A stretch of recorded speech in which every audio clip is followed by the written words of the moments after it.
His farewell address once appeared as a separate school textbook for over a century. Students were taught that Washington's farewell address was the most significant political speech ever delivered to the nation. And why not? He's the father of the country. He spent 45 years of his life in public service, everything from commander-in-chief through 2 terms as president. He's the man who was president of the convention that gave us the Constitution. He was the president of the United States who called for the First Amendment and the Bill of Rights. And he was the man who oversaw its formation. Certainly, he knew the intent of the Constitution and the Bill of Rights. In his farewell address, he reminded America what had brought us to success and warned us what must be done to continue it. Yet, amazingly, his farewell address has not been seen in most textbooks for nearly 4 decades. Why? Doesn't Washington have anything to offer the nation today? No, apparently the problem with his farewell address today is its religious emphasis. For 4 of his dozen or so warnings to the nation were overtly religious.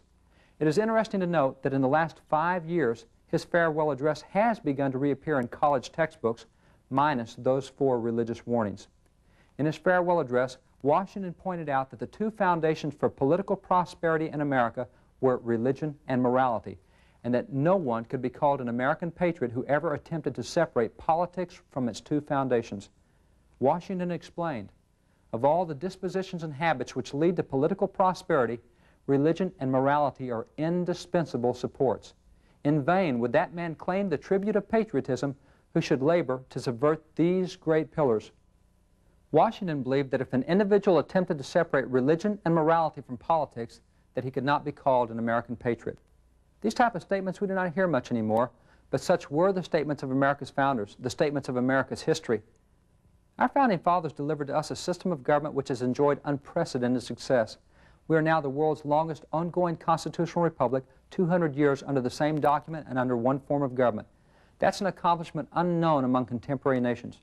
For example, Russia, Italy, France, and other nations underwent revolutions at about the same time as the American Revolution, but with very different results.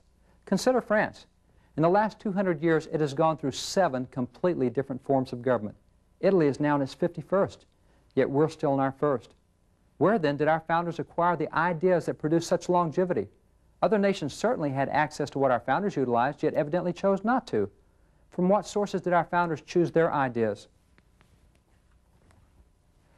This question was asked by political science professors at the University of Houston. They felt, and rightfully so, that they could determine the source of the founders' ideas if they could collect writings from the founding era and see whom the founders were quoting. The researchers assembled 15,000 writings from the founding era, no small sample, and searched those writings.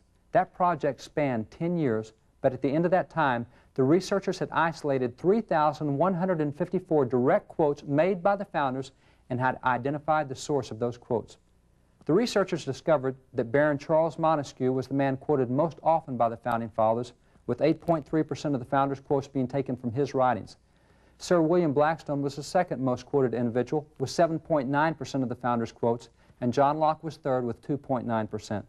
Surprisingly, the researchers discovered that the founders quoted directly out of the Bible 4 times more often than they quoted Montesquieu, 4 times more often than they quoted Blackstone, and 12 times more often than they quoted John Locke. 34% of the founders' quotes came directly out of the Bible. The study was even more impressive when the source of the ideas used by Montesquieu and Blackstone and Locke were identified. Consider, for example, the source of Blackstone's ideas. Blackstone's Commentaries on the Laws was first introduced in 1768, and for the next 100 years, America's courts quoted Blackstone to settle disputes, to define words, and to examine procedure. Blackstone's Commentaries was the final word in the Supreme Court. So what was the significant source of Blackstone's ideas? Perhaps the best answer to that question can be given through the life of Charles Finney.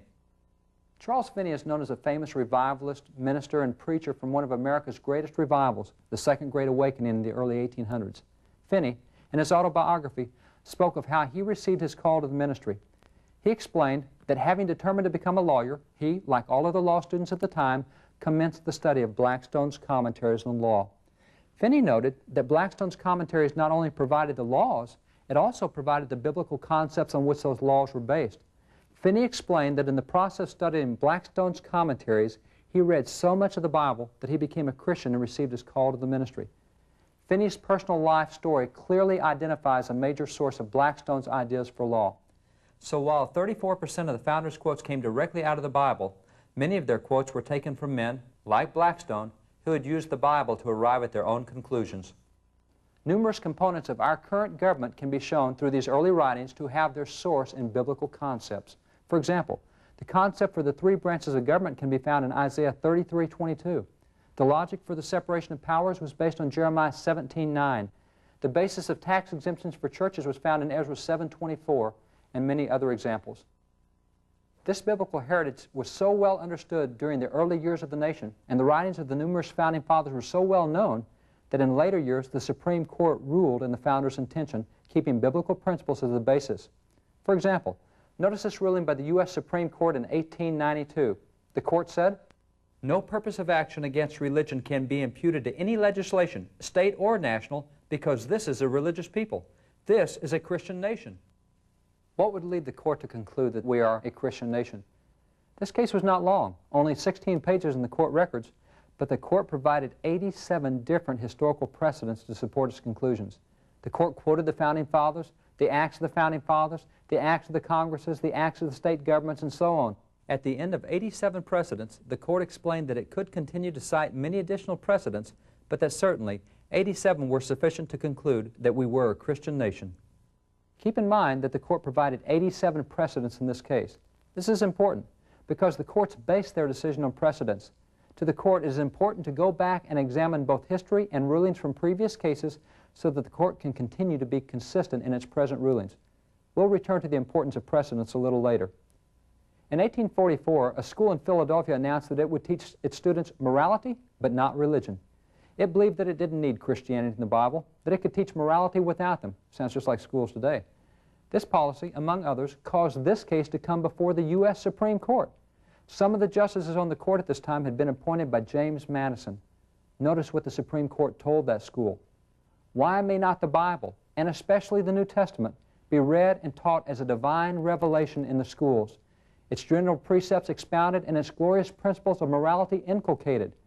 Where can the purest principles of morality be learned so clearly or so perfectly as from the New Testament?"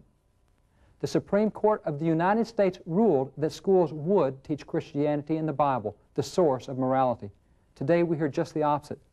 Few realize that today's rulings by the court often repudiate rulings delivered by the founding fathers themselves. In 1811, a court made a ruling which was subsequently cited by the U.S. Supreme Court.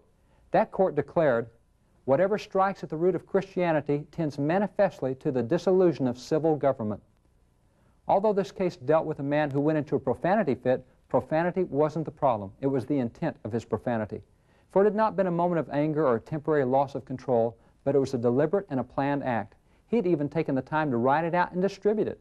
In that writing, he had maliciously and capriciously attacked Jesus Christ, declaring that Jesus Christ is so-and-so, or God is so-and-so, or the Bible is such and such, continuing through a string of accusations and profanities against Jesus Christ and the Word of God. The court explained that the problem with his writings was that an attack on Jesus Christ was an attack on Christianity. An attack on Christianity was an attack on the foundation of the country. Therefore, an attack on Jesus Christ was equivalent to an attack on the country. This man was sentenced to 3 months in prison and a $500 fine for attacking the country by attacking Jesus. And notice the date of that case, 1811, nearly 2 decades after the First Amendment was in place. The First Amendment never intended to separate Christian principles from government. Yet today we so often hear the First Amendment coupled with the phrase separation of church and state. The First Amendment simply states, "Congress shall make no law respecting an establishment of religion or prohibiting the free exercise thereof." Obviously, the words separation, church, or state are not found in the First Amendment. Furthermore, that phrase appears in no founding document. While most recognize the phrase separation of church and state, few know its source. But it is important to understand the origins of that phrase. What is the history of the First Amendment? The process of drafting the First Amendment made the intent of the founders abundantly clear, for before they approved the final wording, the First Amendment went through nearly a dozen different iterations and extensive discussions. Those discussions, recorded in the U.S. Congressional records from June the 7th through September the 25th of 1789, make clear their intent for the First Amendment. By it, the founders were saying, "We do not want in America what we had in Great Britain. We don't want one denomination running the nation. We will not." Wow. Welcome back to Truth Seekers. I think from that you get a pretty clear indication of what the church, the founders